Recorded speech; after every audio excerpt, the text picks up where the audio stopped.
दाल पनि भयो अन्त यता कच्ची मर्ची भयो है मिक्स दाल मिक्स लुकाउको चिसो हुन्छ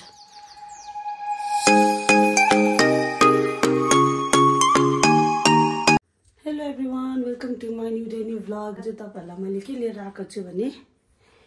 चिकनको जाते चाहिँ पिरो भुट्ने है अनि त दिन तपाईहरुलाई देखाउँछु हेर्दै गर्नुस् ल यता चाहिँ मैले कराई बसाइसके है अब तेल हाल्दैछु हैन तेल तातेपछि चाहिँ मैले यसरी झातेर हालिदिन्छु है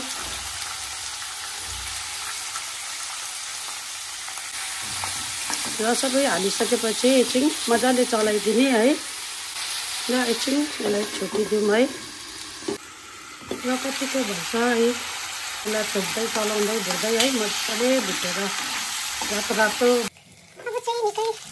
मजाले पाकेको छ है यसमा म हाल्छु प्याज हरियो खोर्सानी टमाटर अदुवा लसुन सबै काटिराख्छु है प्याज अदुवा लसुन हालेपछि चाहिँ नुन पनि हालिदिइहाल्छु है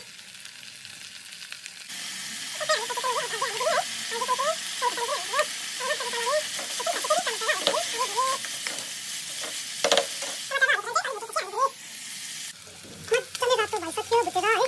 अब चाहिँ हालिदिन्छु टमाटर खोर्सानी मजाले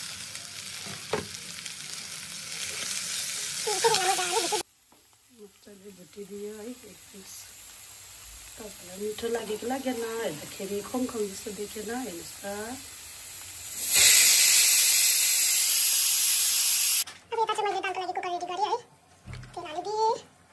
एकदमै सिम्पल तरिकाले हैन यो मैले मिक्स दाल रेडी गरिरहेको छु अनि अदुवा लसुनको चारा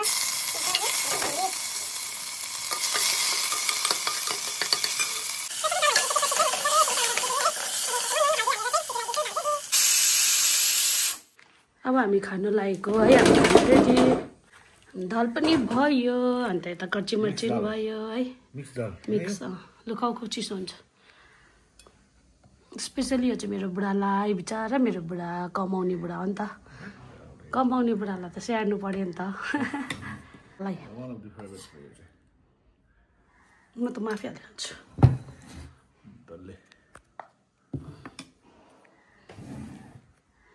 र अब हामी खानु लागेको है खाना रेडी छ